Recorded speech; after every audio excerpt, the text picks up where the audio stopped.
Jim Bob, Anthony was saying that he felt relaxed, probably the most relaxed he's felt in an NFL game. What do you think of just the rhythm he's able to get when we were able to establish the run a little bit and obviously use him as a runner? Yeah, I think, it's always good to get going in a game, and every guy likes to do that a little different way. I think Anthony kind of mentioned his thought process on that the other day, and sometimes it is good to get out there and move around a little bit and get into the action a little bit. He did a really nice job on game day of keeping a level head and staying in it, drive after drive. Sort of play after play. We had some good drives and some drives we wanted back, but we just kept chipping at it. And Anthony, his mindset was really really good all day, trying to go find a way to get us that win we were searching for. For him to sort of get into the game in the right mode to get him in sort of that same mindset to go play good ball, drive after drive, and all that is something we're definitely keeping an eye on the best way to manage. And credit to him for sort of managing himself throughout the game and staying in a good place and having a good ball game. I know you don't want him to get hit, but Pitt was saying contact kind of makes you feel like you're in the game. So do you see a little bit of that with Anthony? Like, obviously you don't want him lowering his shoulder every play, but just to feel the game, literally? Well, I think, yeah, Pitt. You know, there's probably some truth to that for a lot of guys. You said it early, and we've talked about it all summer and off season and all that. How many hits are you trying to take?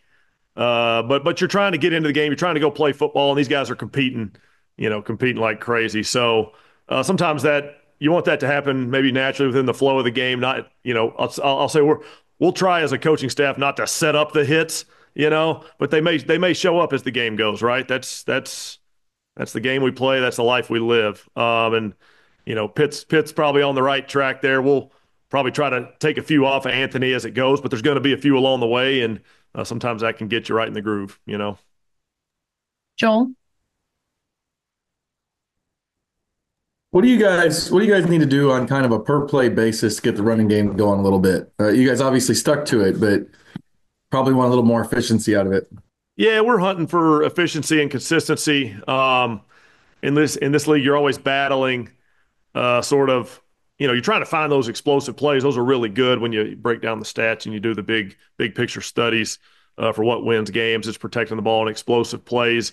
But you're battling to control the game and stay on the field, and it helps your defense out. It helps our guys up front out when we're sort of constantly moving that ball forward. It's a dynamic game that we're playing against the defense where it's not simply maybe one fix and we do this one thing better, or we call this one run play better, or we execute this one thing better. It's going back and forth with the defense and playing to our strengths and sort of playing the cat and mouse game with them. If you think you're going to have a certain look and then you get into game day and they switch it up on you, maybe just how a certain guy's playing a technique, we switch it right back and sort of find that run game efficiency. Going to be big force as we come down the home stretch of this season to be efficient and consistent while being explosive, right? That's the ultimate goal. Let's get them both. Let's go be explosive and consistent. Is Explosive and efficient. That's a good thing for an offense. So we're hunting sort of for all the behind the scenes reasons for all that stuff and trying to sort of get better and better as we go.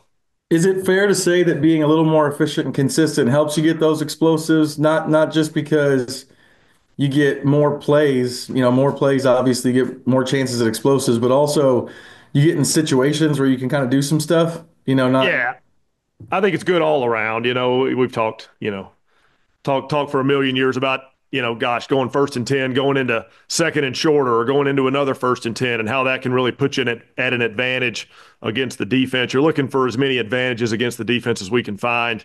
I think, as our run game sort of, we've had our really good weeks and our weeks where we've been sort of a little up and down, but had some production. We're looking to be really consistent and productive, and that'll lead into more consistency, efficiency, explosiveness, like you said. I think it all works together. So ultimately, long story short, we're trying to just be a little bit cleaner, a little bit better, and then that'll make everything a little bit cleaner, a little bit better. Kevin? Jim Bob, and looking back on Anthony's play on Sunday, anything tangible you felt like he really focused on in those 2 weeks of watching that translated to, arguably or probably his best game of his career? Yeah, did a good job putting in the work to, work on all the things Coach mentioned the other day. Just work on all the stuff that we've been working on around here, just trying to get better. Anthony's been putting in the work behind the scenes. He's been preparing, working on the opponent, working on what we have up offensively, talking with his teammates. Sometimes picking coaches' brains, picking different people's brains. Last week, it might have been some of the defensive coaches because some of the schemes were similar. So. Just looking for those edges, right? We're playing a highly competitive game. We're trying to be at or near the top of that sort of competitive thing league wide. So we're looking for those edges, and Anthony's looking to find them with his preparation, his consistency, just sort of how he attacks each day. Steven? Hey, Jim Bob, you just talked about Anthony as a runner specifically. I'm wondering along the same lines, does establishing the run with the quarterback, even if you don't get a lot of yards and you don't have to do a ton, but I mean, even if you just sprinkle it in, does it have any tangible effect on the defense, just specifically with the quarterback? I don't know if that makes any sense at all. Yeah, no, I mean, I think you talk to a bunch of opposing defensive coordinators, or just any D coordinator, right? They're going to tell you when the quarterback's a runner or a running threat, that changes the math a little bit, changes the numbers a little bit. And if that math is getting changed, then they're having to make adjustments based on that math. And like most things in this game, when you make an adjustment one way, it ought to open up a little something somewhere else. And that's the benefit of having Anthony be able to have success with those run plays when called upon or when needed, or sometimes you work one of those run read type of plays we've talked about a bunch where, hey, Anthony might keep it or Anthony might hand it off, and the defense has to account for that with somebody, and maybe that buys you a little space somewhere else. So yeah, it does have an effect. It does have, I think, a tangible effect on the defense, and each defense is different with how they try to solve that problem, and that's the fun part of the game for us is how do we think the upcoming defense going to solve that problem, and maybe how do we take advantage of what we think they're going to do to solve it. Got it. Do a few more here, Chap. Jim Bob, we talked to Gus earlier about the challenge that the defense faces against the Lions. It's obvious. I guess what role do you guys play to sort of, I don't say play keep away, and I'm not saying you guys scored 35 points or whatever, but what role does the offense play to sort of limit what Detroit has a chance to do? Yeah, great question. It is a team game, and it's really important that we always remember that, even when a whole bunch of us offensive coaches or offensive Colts break up and go to one meeting, and the defensive guys go to another meeting. We're all working to win a ball game, and what is the best path for us to win that ball game? I think it's advantageous for us to have a good view of that on offense, kind of what the other side of the ball is bringing to the party, how they've been playing, how they're likely to play, and how we can do our best to mitigate that on our side. We're looking to play complementary football and support our defense while also going out there and scoring points. And ultimately, you got to have more points than the other team. So whether that's high or low scoring in this league, you just got to find a way to score more than the other side. There's a way offensively for us to definitely work in a complementary fashion with our defense and our special teams to do that the best. And we'll be, sort of searching to find that path this week. Thank you. JJ? Hey, Jim Bob, Alex said that he kind of gave Anthony a heads up that the Jets corners are getting a little nosy on some of Josh's like outbreaking option routes. And then that kind of led to, hey, let's check into the shot down the field to him. Like when you guys coach that stuff up during the week, do you need players to kind of lead it almost on game day to say, hey, I'm seeing this, let's get to this? Like, how does that process go? Yeah, it's very beneficial when we're all talking. We see things on the sideline, we see things from the booth, but those players really feel those things. And Alec and Pitt and Josh and a lot of our guys really do such a great job of playing ball out there and coming back and telling us what they see. We had a couple looks earlier in the game where we had a similar coverage, and it was a different play. The ball was going somewhere else, but you could kind of see, gosh, this is how they're playing this coverage today. Okay. And those guys were over there talking about it on the bench pretty quick because, hey, they're looking to play good football and go score points for the team. But shoot, they definitely recognize when it might leave them a little more open.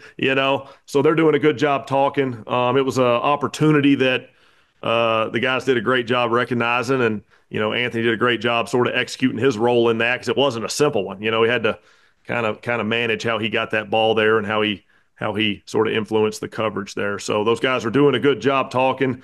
They are sort of constantly talking about different things they're seeing, leverage, coverage types, things like that. It is beneficial to have more intelligent veteran voices that know what they're talking about come back with ideas. For that throw for Anthony too, where he kind of pumps and then he has to reset.